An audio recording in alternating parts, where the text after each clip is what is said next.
I've got to start this video out with a warning because if you're a fan of MMORPGs, you may leave this video shaking your fists in anger. I apologize for that. Because today, as you yell into the abyss, we will be talking about closed MMOs that deserve a second chance. MMOs like Vanguard, Wildstar, and yes, even Everquest Landmark. They are kind of the genre that suffers the most from a studio deciding that they just don't want to support the game anymore. This exists, of course, in live service games. It exists even in single player games when they are no longer offered or they are on an old console that is no longer around, like Champions of Norath, which should totally be ported to PC. I'll keep saying it until it happens. Black Isle Studios, you already did it with Dark Alliance, please. But for the most part, those games, the games that have single player campaigns, or they can exist in a sort of maintenance mode for longer. Those kind of lobby-based live service games can kind of keep going for a little bit longer at the very least, and so they're perhaps a little bit less likely to be shut down. MMOs, on the other hand, don't have a defined end and require robust content updates to continue. MMORPG players are voracious in how they devour content, after all. While many MMOs now have their own single-player or small group-focused stories, the nature of the genre is that these are ongoing, persistent worlds that you can lose yourself in. But the key here is the ongoing part of it. The lack of an end is a huge part of why so many people would be willing to put so much time and effort into an MMORPG. The ability to log in years after launch and still be able to continue your own story is part of the appeal, until you can't. Until the powers that be decide for one reason or another that the world that they invited you into is now just a line on an investment report. That it is now something worth cutting because it's become an annoyance. When a living world turns into a line on an investment portfolio, that world closes in many cases. And for many players who love those games, those worlds, these endings can come with a great deal of vitriol and anger. MMOs demand much of their players. They demand tremendous time investments, perhaps more than any other genre. And so when those demands are undercut by closures, it can leave deep, lasting scars. In fact, the animosity that has come from some of these closures has perhaps made several players completely and utterly swear off those developers and publishers for good. No matter what they do in the future, they will never go back because of that world that they closed. And there are always good reasons for why those MMOs close. A lot of times, they're not the best games. The games we're going to be talking about were far from perfect and had several issues. But I don't think you can point to any MMO and say it is perfect. I think every single one of them has their own huge host of issues. It just matters how much time both players and the people that are running the show will give a company or a game before they decide that they're to kind of cut their losses. So my argument here isn't that these games were just so good that they deserve to stay open. It's more that these games may have never actually been given the chance to be good. They may have launched too early. They may have been closed too soon. They may have simply just launched at the wrong time. And essentially, they are deserving of a second chance. Not that we'll probably ever get one, but it's all theoretical. A second chance could be as simple as a private server like the way Star Wars Galaxies and Warhammer, or as extensive as a full revival like Final Fantasy XIV. Speaking of those games, Warhammer and Star Wars Galaxies, we kind of have to limit our scope here. The games that are included in this list are not games that currently have a thriving private server. So those games are out. It also has to be games that actually launched. So we won't be talking about a game like Everquest next, though we will certainly be talking about Everquest Landmark. No Project Titan here either, although with the rumors that Project Titan eventually became Overwatch, who knows? Maybe we could have talked about that one. But let's get into our first one. An overly ambitious MMO that may have launched just a bit too early. Vanguard Saga of Heroes. Once heralded as the next Everquest, and even by some as a potential WoW killer.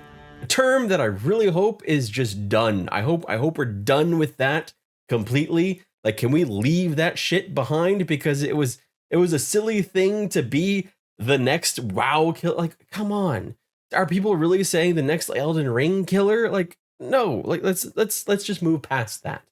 Vanguard Saga of Heroes was a fantasy MMORPG that in some ways looked backward more than forward. A social MMO experience more like EverQuest than the soloable World of Warcraft. It did, however, offer some interesting new features for MMOs like their diplomacy system that was originally supposed to serve as an alternate to combat in some ways. Vanguard Saga of Heroes was the brainchild of Brad McQuaid, developed by his studio Sigil Online Studios, or is it Sigil? Sigil Games was born from the success of EverQuest, founded in 2002. They would go on to release their sole game, Vanguard Saga of Heroes, in 2007, amid financial trouble. Sigil had originally been working with Microsoft, but following delays and a troubled development cycle, it was changed at the last minute to Sony Online Entertainment. As reported by IGN in their review of Vanguard, the game was launched 3 months earlier than they had wanted to, but they ran out of money. Less than 5 months after its January launch in 2007, SOE announced that they had completed a transaction to purchase key assets of Sigil. The irony here was thick. Brad McQuaid, having left Varen Interactive, which launched EverQuest in 1999 and was fully acquired by SOE in 2000, now, in somewhat similar fashion, was back under SOE in 2007, just months after the MMO launched. But hey, it launched, so that's good, right? Like, I'm sure it went well.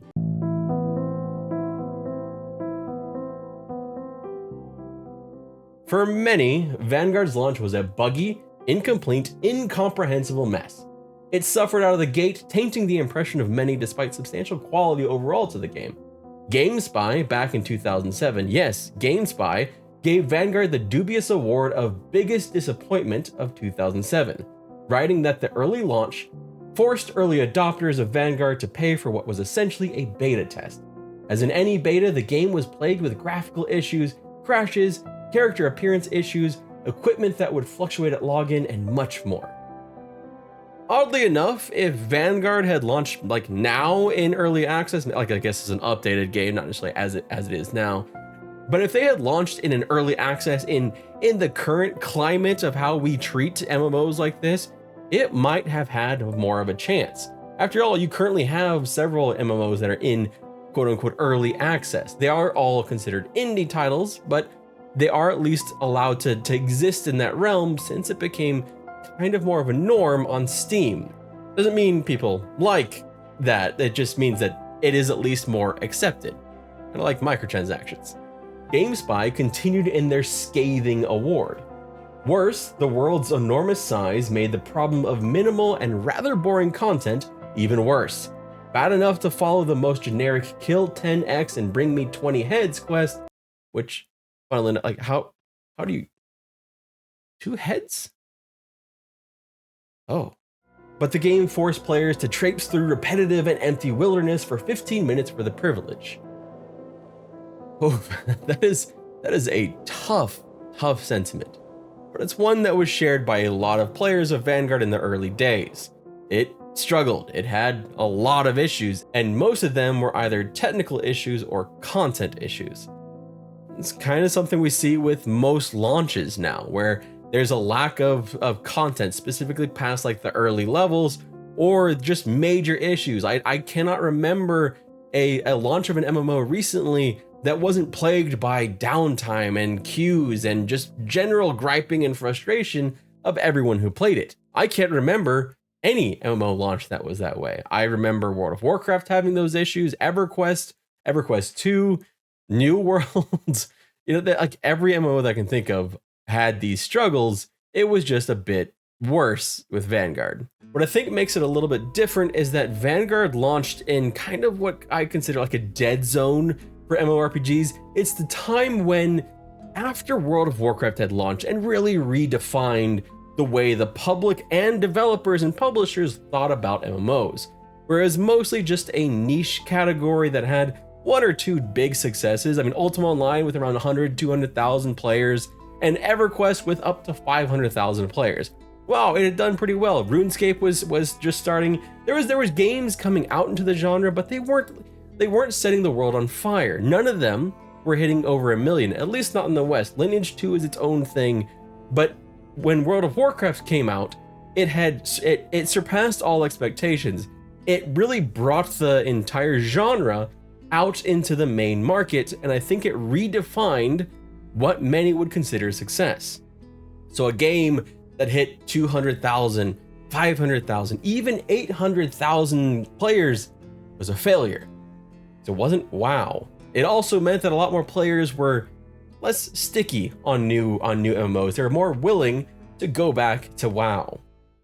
Good games that may have survived pre-WoW were culled early, and Vanguard may have been one of those games. From my personal experience, I enjoyed the game. I think the strength of it for me was more in world building than how it played.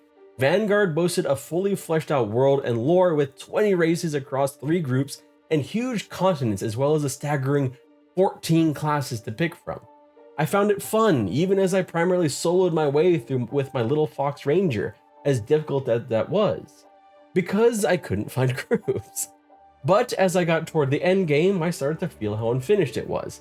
It felt lacking in some key ways, and I could never really put my finger on what was missing. But it wasn't by any means a bad game. It had a lot of potential. It worked. Myriads of post-launch patches fixed many of the launch day bugs and performance issues that you had tend to expect from an MMO. It just never really recovered. There are numbers out there about the population drop, but they're hard to verify in non-Steam era, to be honest, but it was definitely still felt keenly. I distinctly remember how empty it felt soloing as a ranger on a beach in the 40s. The game was fun, but it just wasn't strong enough. Good intentions to revitalize it failed. First adding it into a subscription bundle with Everquest, Star Wars Galaxies, and others, and then later going free to play in 2012. It would close its doors 2 years later on July 31st, 2014. It was joined by several others in the carnage by SOE, including Free Realms, Star Wars Clone Wars Adventures, and Wizardry Online.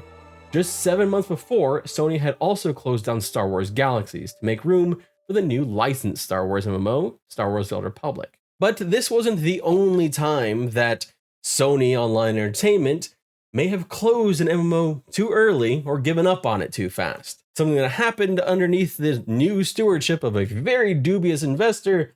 Before we get to that, we have to talk about perhaps the most well-known closed MMO, the most well-known and most frustrating to many people MMO, and that's Wildstar.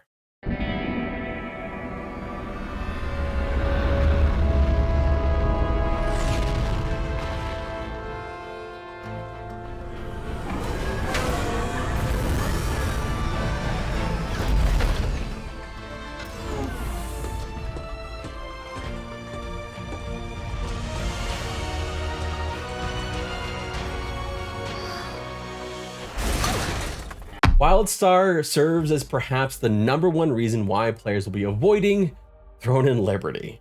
Even beyond concerns around monetization, NCSoft's closure of Wildstar roughly 4 years after its launch, as well as the closure of its developer Carbine, didn't sit well with many. Carbine was a studio made up of former Blizzard devs. Are we starting a theme here of former big MMORPG devs going over to start an indie studio and then being absorbed by a big publisher, and then the game that they were trying to make out of their blood, sweat, and tears is closed by the publisher? Shit. Unlike Sigil's Vanguard though, which bounced from Microsoft to SOE, Carbine was purchased by NCSoft in 2007, over a half decade before they launched their MMO, Wildstar, a sci-fi fantasy MMO. One of the precious few we've gotten that has been labeled both a WoW clone and an MMO that was too hardcore, depending on who you ask. Entire essays have been written on why Wildstar closed, like this one from author Sip, who has a charming website that has an incredibly helpful MMO timeline that I'm sure took them a very long time. Check them out linked below. And because I didn't play much Wildstar, I wanted to lean on their expertise, and this is what they had to say about why Wildstar closed. They sum it up with 5 primary reasons. Number 1, it was marketed toward casual players but became frustratingly difficult at endgame.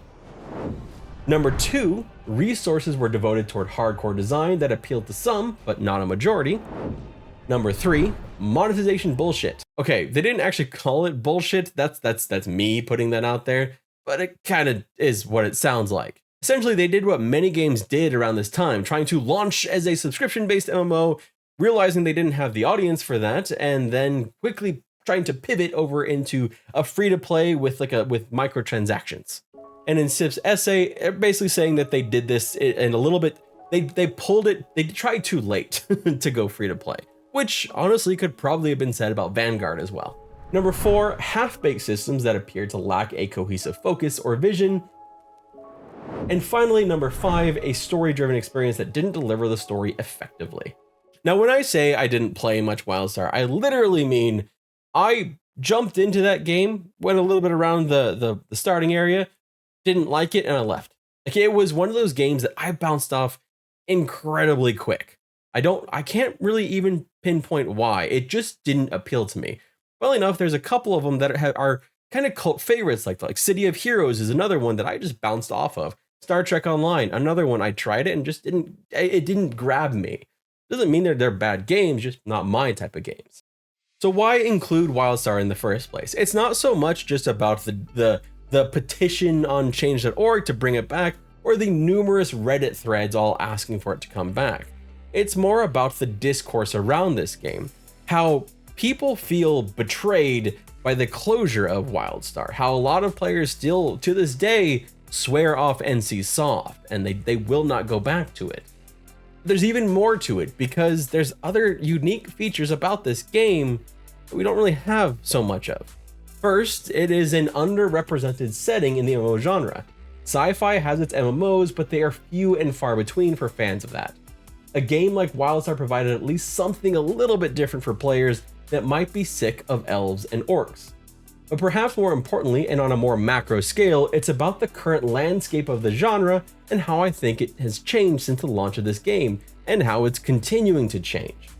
My hope is that we are moving past that post-WoW dead zone, and so a game like Wildstar might have actually succeeded because you didn't have developers and publishers looking at not hitting WoW's numbers and deeming their games a failure, leading to leaner and leaner and leaner updates, and those leaner and leaner updates giving kind of a very loud signal to the player base that this game is not worth your time because we don't even think it's worth our time.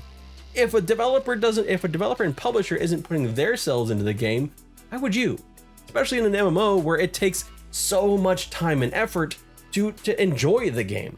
They are really an entire genre that asks a lot of you as a player. In an MMO, your time is rented.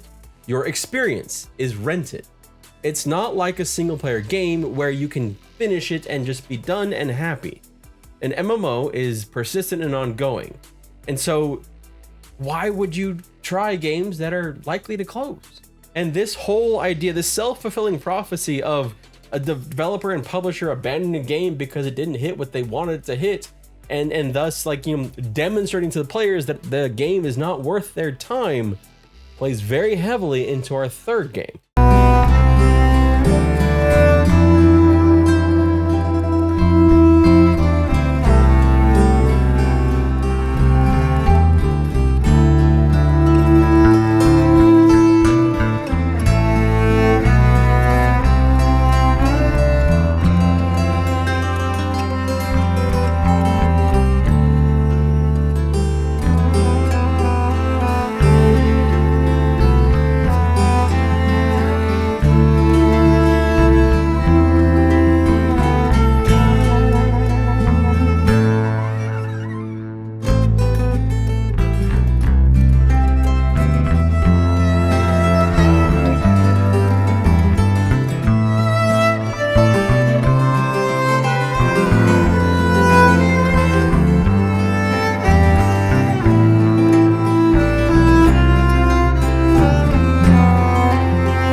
The massive and brand new genre-defining game EverQuest Next, and the lesser-known feeder title called Landmark.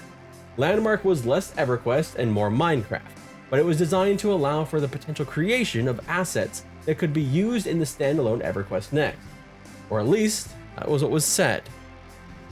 The story of Landmark and Next deserve their own video, so I won't go into too much detail about the rise and fall of these games and potential games or how they tied into the sale to a dubious investor like Columbus Nova.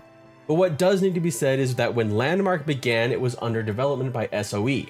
SOE would then be dismantled and sold off as Daybreak Games to an investment firm embroiled in geopolitical scandals called Columbus Nova. Columbus Nova no longer owns Daybreak Games, and I believe that Daybreak Games in general is in a much better place under the stewardship of EG7. Oh, it's still an investment company, but they're at least, a company that seems to be interested in making games that actually make money instead of just selling off assets. As a fan of Everquest, I've always kind of considered this to be the darkest times for the IP, as the future became incredibly uncertain with game cancellations, funding concerns, huge departures for many notable figures, and a time when more articles were written about the dodgy crap around who owned what parts of Everquest and Lord of the Rings Online than actual talk about content or games. This was the same time period where Dave Georgeson, a very vocal and integral part of the team that was driving EQ Next and Landmark, was let go in February of 2015. And in the midst of all that, you had Landmark. Landmark suffers in many ways from marketing. It wasn't marketed at first as a standalone game, but rather as a means to an end to get Everquest Next. From the get-go, this highlighted the internal struggles going on, something that's come to light in recent years through interviews of the team that used to work on various Everquest projects, including one extensive 3-hour interview between Sean Lord and Jeff Butler. I have to admit, I did not comb through this entire 3-hour interview myself. Thankfully, Massively Overpowered did that for us. I have linked the article from MassivelyOP below because there's a ton of really good quotes in this, and I only picked out a handful. In the interview, Jeff Butler was talking about Everquest Next, but it can still, in a lot of ways, apply to Landmark. So what happened to EQN? Butler said there was more to it than what Daybreak said in the press release. My feeling is that when I left, there was no one left to push for Everquest Next. No one at the highest level. Dave Georgeson was gone. I was gone, and the game left with us. For his part, Dave Georgeson talked up Landmark for years, about the potential of the game. So what about Everquest Next are you most looking forward to? Well, we've had this idea, honestly crazy idea, of building this gigantic sandbox and letting people build whatever they want to. But the thing that's really cool about it is seeing what they build. Because there's that moment when you walk into the world, like we have little baby samples of it while we're here just working with the dev team. Because, there's a bunch of people on the dev team. And so once in a while we have a play test, and all of a sudden hundreds of claims start showing up, and then people start building stuff. But then we wipe the data and we move on. But you get that glimmer of that moment where you start to see the towers start to come up, and castle over here, and a science fiction robot over here, and you start to get this feeling of Landmark's going to be amazing. And so when people start to build consecutively for weeks on end, and there's thousands and thousands of them, these worlds are just going to be cool to go through. Just really cool. And so, yeah, that's what I'm looking forward to. That it was much more than a simple home builder. With Landmark came things like combat and even the promise of PvP. It added new races and dungeons after launch. Georgeson has in recent years sounded wistful when speaking of both Next and Landmark. But I thought this tweet on Landmark responding to a player's creation of the game really highlighted it. Simply stunning. I will always miss what this game could have been, especially considering what it had already achieved with its super creative players. And that's kind of the point. Landmark launched in June of 2016 and didn't even last a year before being shut down in February 2017. It barely had any time to run. And even when it did launch, it was under this dark cloud of the cancellation of Everquest Next, the game that it had been supposed to be the feeder for. Landmark was never given a chance, and it's a damn shame because it wasn't a bad game at all. The use of voxel technology was interesting, and it could have been a sandbox for players' creativity to create incredible structures. It will forever remain a disappointment to me that Landmark was so curtailed. Yes, it wasn't really like the same, like an EverQuest game in the way that we had, wanted and expected. That was supposed to be EverQuest Next. But Landmark had potential. It had a lot of potential, as seen by so many other games that have used voxel technology to really great extent. like Valheim or Enshrouded soon, perhaps, hopefully, and freaking Minecraft. Like Landmark to me was always Sony's version, or eventually Daybreak's version, of what Minecraft was, an updated graphically version of Minecraft. That game harnesses creativity, and it's a real shame that Landmark wasn't given the opportunity to tap into that, and that so many players that did create, so many players that made their own world. And this might perhaps be even worse than some of the other MMOs, because it was their sandbox. It was their outlet. It was how they created. And it was taken away. If any game on this list is deserving of a second chance, I gotta say it's Landmark. It just, even just for the players that wanted to create structures, dig deep holes. I played Landmark, and I still remember how much fun it was just seeing how far down into the earth I could dig. It's a terrible shame, in my opinion, that it was so unceremoniously closed with less than a year in launch.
Proud to announce our Landmarks of Landmark competition.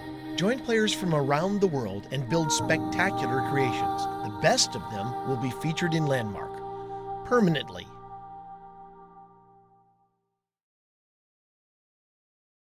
Now, moving away from Landmark, and we're getting a little long on this, so I'm going to cheat a little bit, because number 4 and number 5 kind of tie in together. Number 4 is going to be Shadowbane, and number 4 has was kind of in some ways revitalized into number 5, which is Crowfall. Let's talk about them both. We'll start with Shadowbane. Shadowbane was a hardcore PvMMO that launched in 2003 with an incredibly different approach to MMOs, with player cities, vast class discipline systems which let you truly customize your playstyle, hardcore PvP that made Ultima Online at times seem casual, and an underdeveloped but still engaging PvE. Shadowbane was the game that dared to give certain classes and races the ability to fly in PvP while others could not.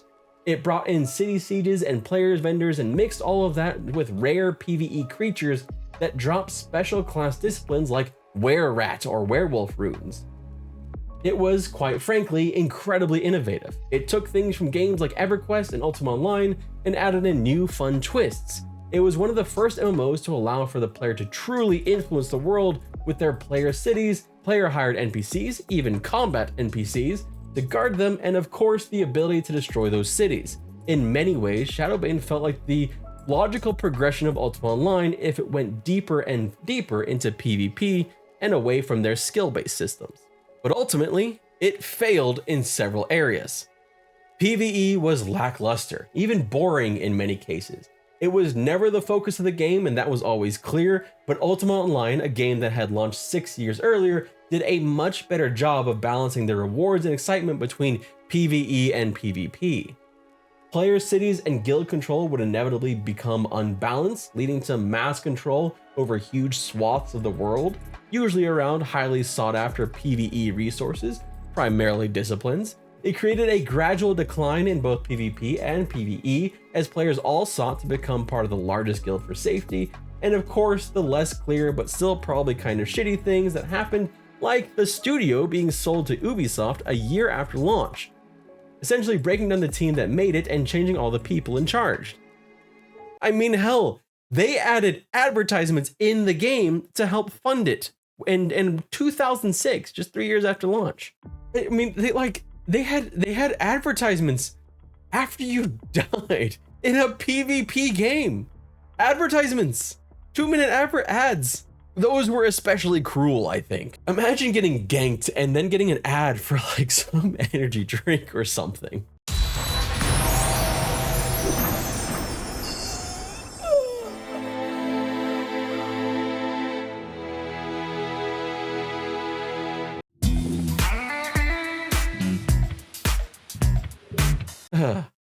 The game eventually closed in 2009. I say closed because yes, you can technically buy and play Shadowbane right now because the rights to the game were purchased by a company in China, but it currently has a 24-hour peak of 20 players. Editing Redbeard Flynn here, and quick side note before we get into Shadowbane, I actually bought the game on Steam just to go and record some footage. I thought, hey, you know, it can't be too bad, just get in there, get a little bit of nostalgia for the game, and also record some footage that you can have because a lot of the trailers and things like that are really low quality. Holy shit. It is so bad. It's just so, it don't, like you try and click things and they don't click. They're like the UI doesn't work, you can't change the resolution. None of it really works well at all. Just avoid this. Stay very, very far away from the current version of Shadowbane that is on Steam. But that's not the second chance for Shadowbane that I'm talking about.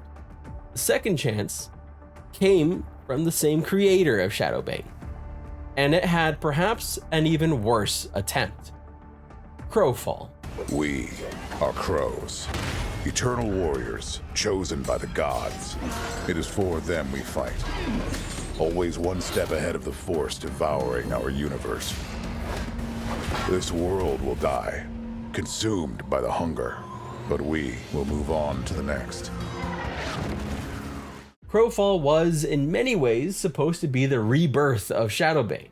It was even being spearheaded by J. Todd Coleman, who had been one of the founders of Wolfpack Studios, the team that made Shadowbane. Quick side note about J. Todd Coleman, his Wikipedia article has been edited with, let's say some cheeky creativity. We'll get to why in a second, but let's talk a little bit more about Crowfall. Crowfall had some of the best systems from Shadowbane, like the Rune Discipline system, and it updated all of it. It had a fun harvesting system, building, sieges, engaging combat, and even offered similar PvE to what was being offered by Shadowbane. And it was going to do all of this with a huge twist. It would be seasonal. There would be one eternal world, essentially your home world, but you would go into these long drawn out seasonal battles that would change with the seasons, growing gradually more intense as they drug on due to increasingly scarce resources.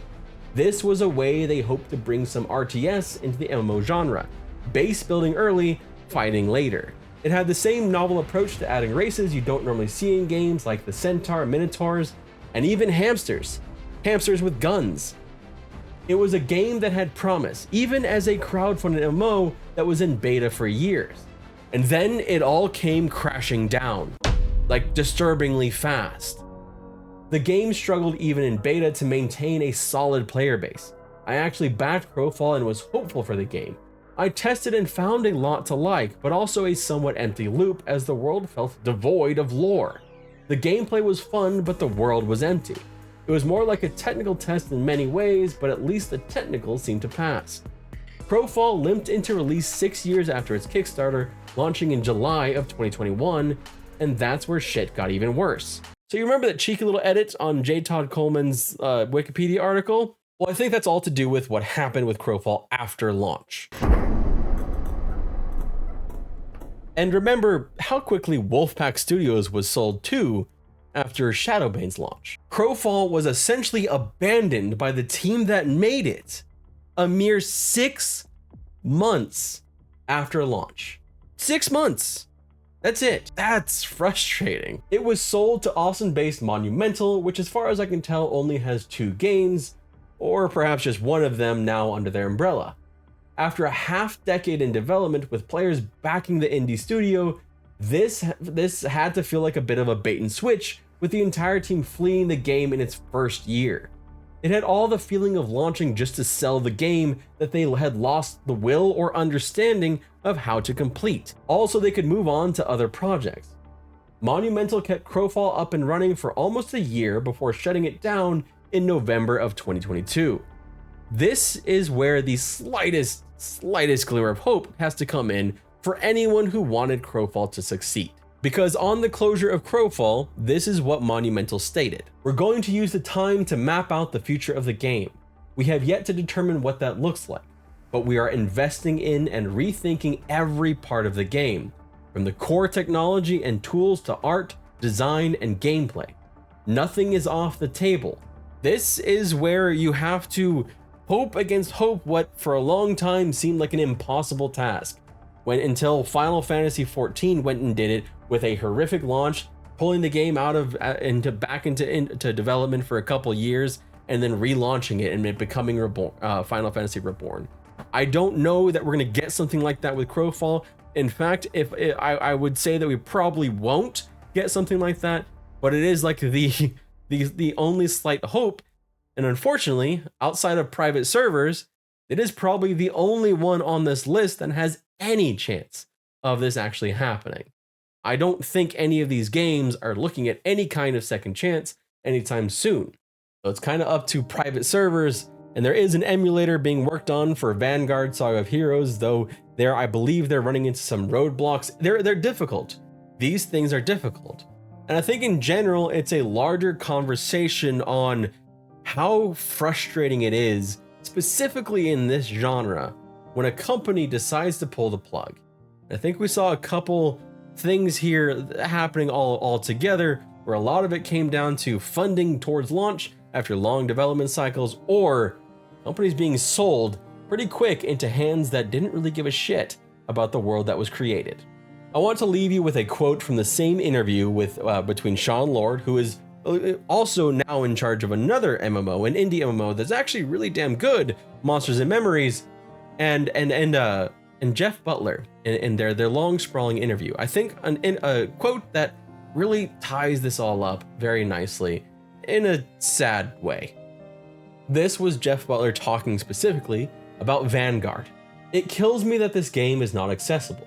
I've tried to find my old saved copies of server-side code to see if I could cobble together my own server and log on to the game. At a minimum, there should be a subsidiary company that takes everybody's MMOs and keeps them going. I'm tired of a group of executives who don't play and know anything about the product saying, let's just sunset this game. Jeff Butler.